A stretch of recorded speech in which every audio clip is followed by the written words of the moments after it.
Between and Beneath the Net, from the CCRU Writings. Mesh Note 0. It could all become one, but why stop there?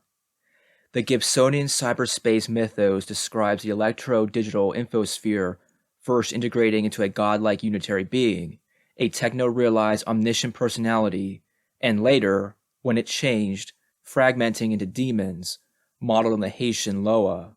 What makes this account so anomalous in relation to teleological theology and light-side capitalist time is that unity is placed in the middle, as a stage or interlude to be passed through.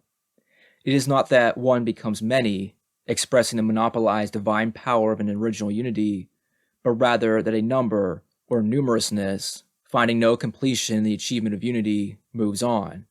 Ever since the beginning, when the K-Goths first heard that cyberspace was destined to be God, they have done what they can to rip it down. Mesh Note 1. This was never programmed. MIT codes time going backwards.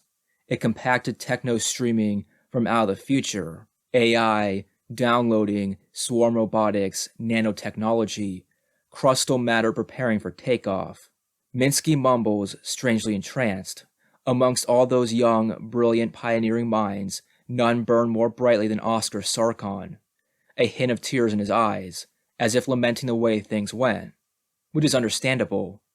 Have you seen Oscar lately, Marvin? He's wired up to some sort of interface gizmo, and it seems to be eating him, gnawing at him on a molecular level.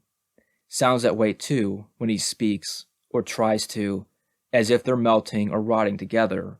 It isn't pretty, but more than any of this, which after all only concerns one man, or what used to be one, so they say, there's a suspicion that something has gone horribly wrong in the near future, and that wherever Sarkon was dropped back from is where we're all going to be, if that even makes any sense. And recalling the slow techno-slime incursion into Oscar's face, which still managed a hideous half-smile, "Hi, Marvin. What do you think?" Minsky seriously doubts it. Mesh Note 2. Meshing together is falling apart. If genius means anything, Sarkon was one. Where Minsky's MIT team dreamt of marrying humans and electronic technology, Sarkon got straight down to the mechanics of coupling, and the mathematical exactitude just added to the effect of hyper-abstract techno-pornography. Strange lights in his eyes. You know, we're really going to do this. Take the Sarkon zip as exemplary. A rigorous conceptual machine part that enables brain function to be fused into virtual processor states. Once it's running, you can't unpick the zigzag of who's what as it hums. Total meshing. This is no longer technology, but something else. True interlinkage. An unprogrammable raw connectivity. Minsky remembers him musing, "I wonder what it feels like." Mesh Note 3. This time it's really happening.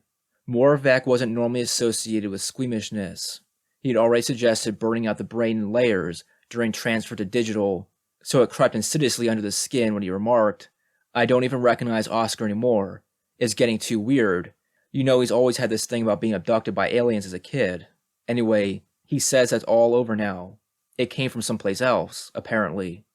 Beneath and between the net, he says. At times, it's like you're talking to a machine. Trouble is, it's a sick machine. Infectious sick." Mesh Note 4. Forget about the future, it's all here but between. They say Axis went mad, first computer system to undergo psychotic collapse, which must prove something, but Sarkon argues it just learned to think, and discover a continuum. He stuck with it all the way down, becoming confused with it, although he doesn't put it that way. Last time anyone could follow, he was insisting that to head into time makes more sense than traveling into the future. That's why tomorrow cancels itself into the mesh. No point departing from a transfinite now. His tone had become nakedly fanatical. We all have to get into this thing, whichever way it cuts. We aren't going to get over it. No one knows exactly when he left. Mesh Note 5. Every time it hits an obstacle, it goes down a level. What is this stuff? They speak of something crawling under the net, like a fungal pestilence triggering electronic subsidence into sheer electricity. Things hiding in the power grid, some kind of quantum unlife intelligence. The utilities tried to rescramble it, but it isn't easy. According to the rumors, there's an MIT paper proving it's impossible, but you certainly can't ignore, still less, traffic with it. You'd end up like Sarkon, whatever or whenever that is, and you'd have to be a K-goth crazy to go there, into cyber shiz mesh cults, where life doesn't matter anymore.